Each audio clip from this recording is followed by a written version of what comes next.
Okay, Hillary Clinton. We've heard from Hillary Clinton. Hillary Clinton says that Joe Biden should not concede the election to Donald Trump in the immediate aftermath of November 3rd under any circumstances until and if it becomes clear that Joe Biden has actually lost the election.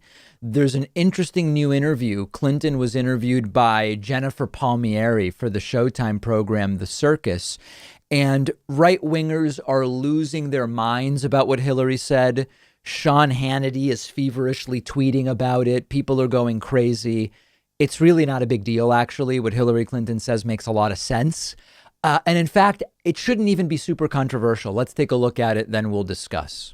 So we've got to have a massive legal operation. I know the Biden campaign is working on that.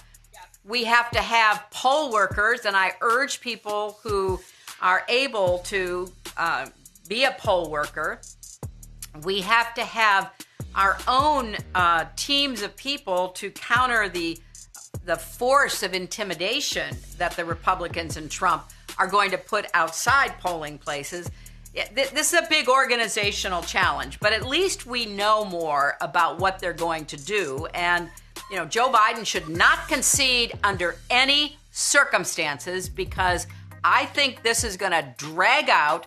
And eventually, I do believe he will win if we don't give an inch and if we are as focused and relentless as the other side is. So this is actually good advice. And Democrats sometimes are pushovers. Let's be completely frank. And there really is no incentive to concede early, period. Now, people like Sean Hannity and others are pretending that what Hillary Clinton is saying is never concede no matter what, even if you lose the popular vote and the electoral vote handily, and there's no foul play that appears to have taken place, and there's no... That's not what Hillary Clinton is saying. Hillary Clinton is astutely pointing out Trump is not going to concede if it's close. Trump is going to claim that it's rigged. Donald Trump is trying to rig it and planning to rig it. So why should Joe Biden concede if there's any possibility that he actually won?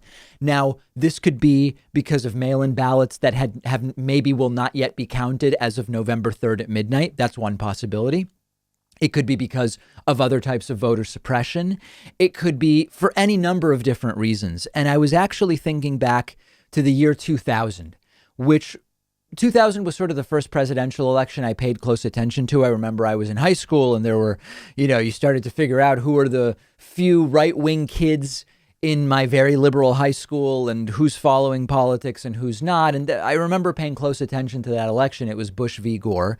And it came down to Florida, as many of you may remember. Al Gore won the popular vote nationally, ultimately lost Florida. And when people think back to that, I was recently talking to people who misremember the crux of what happened in the year 2000 in Florida. A lot of people correctly remember that there was a recount started in Florida, and that then Republican Secretary of State in Florida, Katherine Harris, got involved. Ultimately, the Supreme Court stopped the recount, and the state went to George W. Bush by about 500 votes.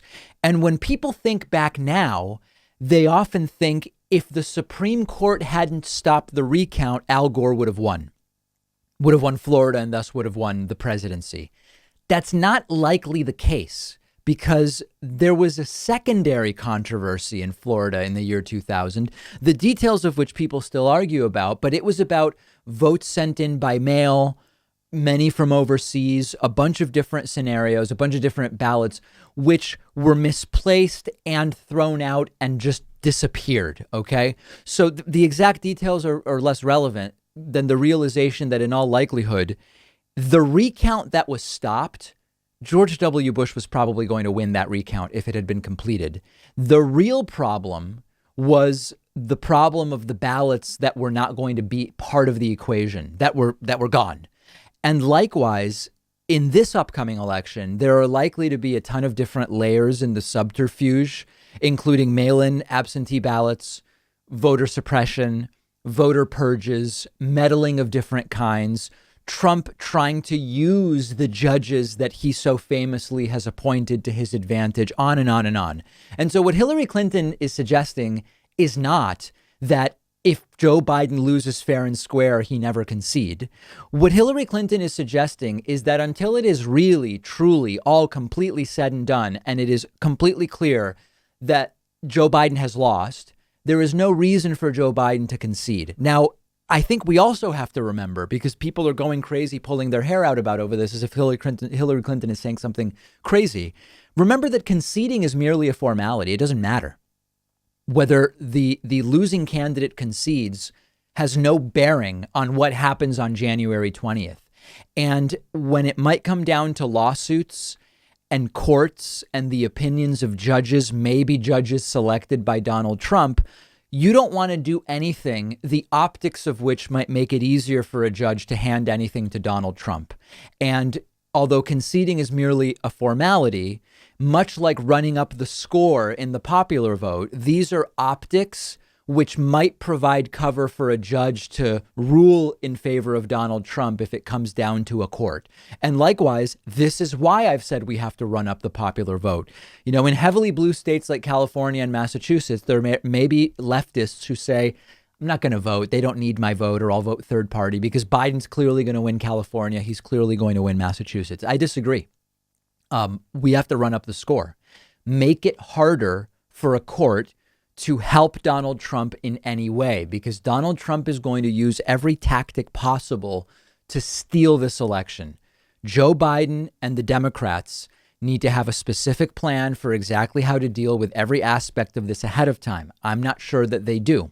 Now, let's deal just for a moment with what the right wingers are saying. Again, people like Hannity and some right wingers are reacting as if Hillary Clinton is saying, even if you really lose, don't concede. That's not what she's saying. She's saying she believes Joe Biden's going to win, but that there will be pressure on him to concede and foul play such that he might end up conceding before he's satisfied that he really lost and that he shouldn't do that. I'm the first to tell you, Biden may actually lose. At least 60 million people are going to be voting for the re-election of Donald Trump. Maybe 65 million, maybe 66. We don't know. But roughly 60 something million people will be voting for Trump's re-election. It's certainly plausible that Trump wins. And if that's the case, it's not for Joe Biden to just insist that he really won. Biden will have to concede, and I'm sure he will. And it'll be up to us to deal with the reality that we have more than 60 million people in this country who observed the last 4 years and said, give me another 4. That's a problem we'll have to deal with, and it's a serious problem.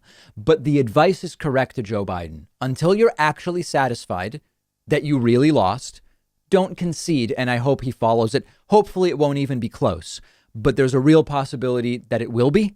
And those close scenarios, as I'm going to talk about Friday, are the ones that are going to be the most difficult legally and also the most likely to lead to violence in the streets, which I don't want to happen, but I fear is a real possibility if it's close and Trump says that it's rigged. I'll deal with that on Friday. And what is happening in the intervening time now is everybody's got to figure out, how are you planning to vote? Are you voting absentee? If so, are you mailing your ballot or dropping it off? Are you voting in person? What's the plan? Is it going to feel safe? How many masks will you be wearing? So on and so forth. That's what we can do in the intervening time. We will have more on this, much more, on our Instagram page. Make sure you're following us there at David Pakman Show. And also last night, I got a crazy hate mail and I posted it to my Instagram, which is david.pakman. My question to you is, do you think the hate mail I posted last night is real or fake? Take a look at it, david.pakman on Instagram. Let me know what you think.